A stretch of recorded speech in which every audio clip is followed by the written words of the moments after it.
very important that you follow this part. Remember, do not add milk at this stage or it will cause a runaway exothermic reaction. And with that, we conclude our 3-part series on how to raise iguanas. Now, staying safe physically isn't the only thing that you need to watch out for while living around here in the apocalypse. You also need to guard your heart and your mind. There are very many different ways to stay positive in the apocalypse. What better place to learn that than our very own, one of our oldest residents, Herb, owner and operator of the known and locally loved Herb's All Day Diner. He'll be today's guest, and I'll be having him on to tell us his tips and tricks for staying happy and positive while living through the apocalypse. I had him waiting on the line, and 1 second. Hey there, Herb. It is so good to have you back on the show. Hi, Jackie. It's good to be back, I suppose. So you wanted me to put together a list of things that make me happy? Well, I wanted you to put together a list of ways and methods, tips and tricks on how to survive the apocalypse with a positive outlook, but I think a list of things that make you happy might work too. All right. Well, let's see. I got 3 main tips for you. The first one is look forward to the bright side of things. Oh, I really like that one. Yeah. You know, one good tenet of Good Morning Wasteland is to be positive in the face of the apocalypse. Do you have any examples on, how we can look forward to the bright side? What are you looking forward to, Herb? Well, I'm looking forward to the downfall of the Ashen Elm, Meredith's sham of a diner. Herb, that's not exactly positive, man. Okay, I know you guys are rivals, right? But you gotta admit that having multiple places to eat is a good thing for Fig Garden, isn't it? No, of course not. Not only does her opening the diner take my customers away, people are falsely claiming that she has better pastries than me, which is a lie. I mean, sure, I don't hand make my pastries because my arthritis is getting to me these days, but that doesn't matter none. It's all lies, and if we had only one, it would be better for everybody. Trust me on that one, Jackie. Trust me. If you say so, Herb, if you say so. I'm not sure the rest of the citizens agree. And with that, I'm going to ask, is there any other way that maybe we can look towards something else that's positive? What else do you look forward to in your day? Well, coffee. I look forward to coffee. Every morning, I've been drinking coffee for the some odd years that I've been alive, and I can tell you this, I look forward to it every single morning. You know what, Herb? Me too. I've been drinking it most of my adult life, and even I agree with you. Every morning I wake up, I look forward to a cup of that delicious black gold. Exactly, Jackie. You said it right. Black Gold and Herb's All Day Diner has the best around. In fact, we use real coffee, as I have mentioned before. I tell you, trying to keep coffee plantations going in the apocalypse is not easy. Coffee is wanted by everyone everywhere, so they're doing just fine. Now, that's good for them. I hope they don't go out of business, because if I couldn't have my morning cup of coffee, I don't know what would happen. Literally, I do not know. I know what would happen if I didn't get my coffee. What would happen? We don't want to talk about that, Jack. Move on. Okay. You said you had 3 tips, right? What's the next one? You need to find a hobby. Finding a hobby keeps you busy in the apocalypse. There could be times and moments and hours where you're sitting around doing nothing. Maybe you're waiting for some food to grow, or you're just resting. Well, if you let your mind wander, you're gonna go crazy. Trust me, I've seen it. So you gotta find yourself a hobby and keep yourself busy. Well, what's your hobby, Herb? I like to take a little .22 rifle and get up on the city walls and then plink at the mutants out there in the wasteland. Wait, you just sit on the walls and shoot at them? Well, I mean, yeah, not exactly the maim or injure. Just to plink at them. Mostly the armored ones, it'll go ding right off the edge of them, and they'll start freaking out and running around. It's funny as hell. Herb, I meant something a little more positive. Something that can, people can have something to show, something that can bring somebody smiles. Well, I tell you, boy, I've never smiled bigger than when I see one of those dumb bastards galloping across a wasteland because I spooked him. Herb. All right, boy, calm down. Let's see. Uh, uh, Practice new recipes. That's what I like to do. Late at night in a diner after it's all shut down and I'm by myself, I usually practice a new recipe. That's how Herb's all-day diner has stayed in business for so long, constantly upgrading the menu, unlike my rival. Herb, sometimes people like the classics. The classics are old for a reason. It's time to start something new. Herb, you're old. You don't need to point that out to me. But yes, I like to practice new recipes. Or you could try, I don't know, whittling some wood or something. But recipes, those are good. Those make me happy. Good. That's a much healthier use of your time. For everyone else, I really recommend you do not get up on the guard wall and plink at the mutants out there. I think that 1, that's just going to upset them. 2, that's just going to upset Marshall. And when he gets back from that scavenging trip to get that water tower, he's probably not going to appreciate that very much. And 3, isn't ammo scarce, Herb? Not for me. What do you mean, not for you? Don't worry about it. Okay. In the spirit of staying happy during the apocalypse, Herb, what is your 3rd tip? Let me guess. It's throwing paint at Ash and Elm, right? Or maybe hurling curses across the courtyard to Mildred, right? No, Jack, why would you say that? My 3rd piece of advice for staying happy during the apocalypse is spend time with the people you love. Wait, really? Oh, yeah, of course. I love my customers. And you, as long as you're not being a pain in the ass, but I love every single person that comes through my door. I'm sitting there and every day shuffling around, bringing them a nice piping hot cup of coffee, seeing their smile on their face. What helps me get up in the morning? That, and a little extra strong coffee, but that just helps with the aches and pains. You don't need to worry about that. Whether you run a diner or not, spending time with people you love, whether it's friends or family or just someone you met recently that makes you smile, that's a good way to keep surviving and kicking, no matter how hard things get. And remember out there, if you don't got anybody that you currently feel that can do that for you, they're out there. Go find them. Start a hobby somewhere. Meet some people who like the things you like. I guarantee you'll find somebody. I did a long time ago. But yeah, now I still do. Every morning, saying hi to my customers. Oh, well, that's actually really nice, Herb. I appreciate that. Thanks for coming on to the show. I know you're very busy in the mornings before, the rush comes in and people are begging for their bagels and coffee, but you still took time out of your day to talk to me and my listeners, and thanks for that. Yeah, no problem, Jack. So, Yes, Herb, I'm coming in soon. Okay, all right. Goodbye, Fig Gardens. I'll see you around Herb's All-Day Diner and only Herb's All-Day Diner. Okay, Herb, thank you. Bye, Jack. Bye, Herb. Never change, Herb. You know what? Just kidding. Actually, change a little bit. Be a little nicer. Especially to Mildred. She doesn't do anything to you. I didn't say that out loud. Oh, God, please don't. You know what? I'm going to stay out of it. I should stay out of it. I'm going to leave that one alone. Well, listener, thanks for tuning in and staying in. And I hope that those tips help you stay happy during the apocalypse. Because once modified, or at least for the first 2, they absolutely are great tips. Look forward to the bright side of things. Find a hobby and spend time with people that you love. Speaking of people that you love, or people that you know at least, Dusty has finally made it back to town. And if you'll remember, a little while ago, Dusty left me a message a little while ago talking about how he had something very important and that something was headed for a fig garden. Unfortunately, Dusty, being Dusty, would not tell me over the radio. Said he had to talk about it in person because he was going to be here pretty soon. He just got back to town and said that he needed to put some stuff in his shop and then he'll eventually call back in.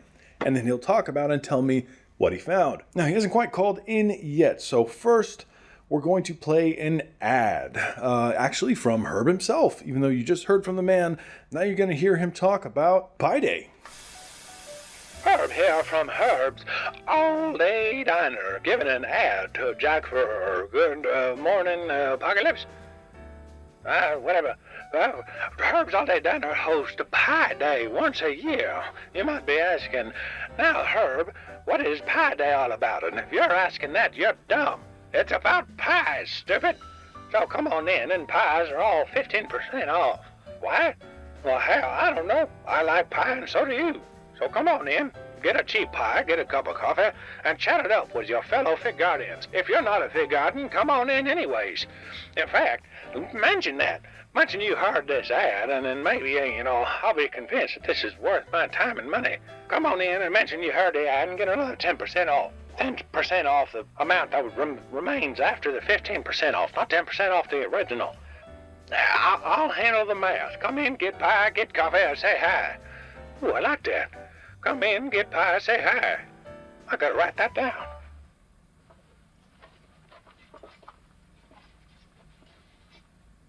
Come in, get pie, say hi. Come in, get pie. Oh.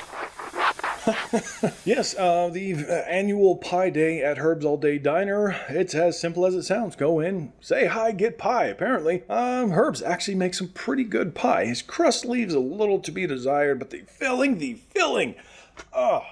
Nothing quite like it. Dusty still has not called in, so I'm actually going to play for you a voicemail that was left to me from a listener far out in the waste. I didn't know my signal was going out that far, but maybe we got some good news from this guy. Hold on. Salutations to you, Jack. Last time I called, I was Speculatorus Rex, but have since been promoted to the rank of Primus Pilus. I am Primus Pilus Rex of House Ictorius, but you may simply call me Rex. I hail from the southern regions of lands we once called Fresno. I am a soldier of the Auxilia Corps, a group of warriors that emerged from horizons after the nuclear blaze that burned through our skies. We seek to destroy the mutated beasts, mutants, and bandits that now roam the wastes of what we called home and begin anew. Once we succeed, the Aquila will be raised and a new settlement can be born. Pro aris et fortis. Well, Rex, I really appreciate that you called in and left a voicemail. That's fascinating.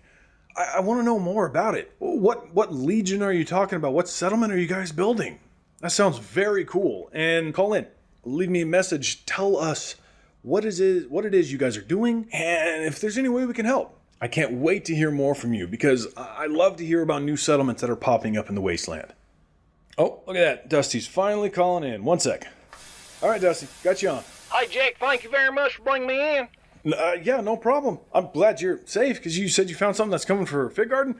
I gotta be honest, man. You've had me worried this whole time. Kind of freaking out here. Oh, man. There's nothing to worry about. Wait, really? You said there was? No, I mean, it's just a giant, impenetrable, and unstoppable river of radioactive sludge. I'm sorry. Say what now? Yeah, there's a big, unstoppable, radioactive river of sludge heading straight for Fig Garden. What do you mean, river of sludge? Well, Jack, I'll be honest with you, I don't really know how else to explain it. It's a big, glowing, bubbling, radioactive river of sludge heading straight for Fig Garden, and it's been beelining us for miles. Where did it come from? Oh, hell if I know, man. I didn't go that far out, although I did follow it a couple miles back, and I'll tell you, this thing's burning through every single building and structure that it touches. I have a feeling that if it hits Fig Garden, we're done for. Within 300 feet, the rads get too high to survive. Well, maybe not for Marshall. I ain't seen nothing take him down yet, but for everybody else, we screwed, man. We screwed. Fig Garden's gonna die. Dusty, I thought you said this wasn't dangerous. Well, hell, man, I ain't no safety expert. I don't know what I say. Point is, we gotta stop it. Well, town needs to figure out what we're gonna do. Now, so I'll go take this to the town council, and then I'm gonna go to my shop and start brainstorming. Okay, okay, that's good. And just after the water filter. Thanks for fixing that, by the way. Yeah, no problem at all, man. Although you guys could have drank that water I do all the time before it gets filtered. Just make my tongues feel weird. Did you say tongues? No, I'm off to my shop, Jack. Thanks for having me on your shop, and hopefully we all survive this month. Yeah, gotta go. Okay, Dusty. Oh, dear. Giant radioactive river of sludge. That's okay. That's okay. We're gonna be all right. We are gonna be all right. We're probably gonna die. Listeners, if you are listening, please, if you have any idea how to stop this giant radioactive river of sludge, call in, leave a message, leave a text, let us know, please. Any ideas at all, we'll take them all. The town council really is probably going to need a few suggestions on this because I don't think any of them are experts on sludge rivers. So please, again, the number's in the info for where you're listening to this. You can call, you can text. We're going to need any ideas. No idea is too dumb. So please, I'm all ears. I'll play them over air. And maybe together we can fix this issue because I really love my town and my life. I don't want to lose either of them. So help us out. Oh, speaking of town council, they did vote to send a group out to try and scavenge a water tower versus buying one from Settlement 99. Now, I don't know if that was the better choice, but any decision that doesn't give Settlement 99 our credits is the right one. With that being said, unfortunately, our dear and wonderful Marshall is spearheading that group, so they left Fig Garden a few days ago and are heading south to what's known as the dangerous The Tower District. Unfortunately, that's one of the most dangerous areas of this part of the Central Valley, at least post-apocalypse. Pre-apocalypse, I don't know. I think there was a ton of breweries around there. It's hard to tell. I haven't been there, I've just heard stories. A lot of drunk mutants. But anyways, Marshall and his group are heading south, and I hope to hear from them soon. Unfortunately, we did lose contact with them a day or two ago, so fingers crossed. I know today has been about positivity, but honestly, I'm actually a little worried for Marshall, so I hope that him and his people are okay, and, they're just in a bit of a bind, and they'll reach out soon. After the upcoming break, we will be discussing the new slime mold that has moved into the corner of the old business center that some are claiming is demanding that we feed it, but only on Sundays. More after this break. For the break, I will leave you with this song, Charles Guiteau by Kelly Harrell.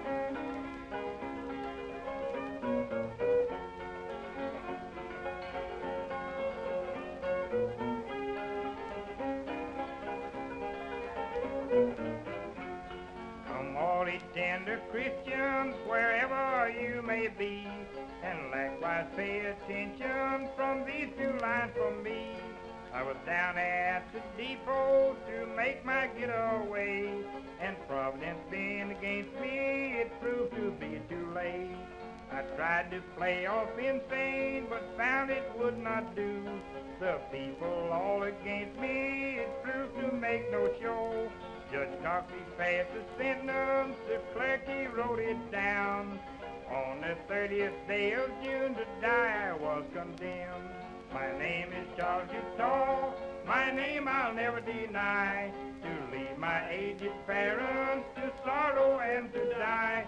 But little did I think, while in my youthful bloom, I'd be carried to the scaffold to meet my fatal doom. My sister came in prison to bid her last farewell. She threw her arms around me, she wept most bitterly. She said, my loving brother, today you must die for the murder of James A. Garfield upon the scaffold high. My name is Charles Guiteau, my name I'll never deny. To leave my aged parents to sorrow and to die. But little did I think, while in my youthful bloom, I'd be carried to the scaffold to meet my fatal doom.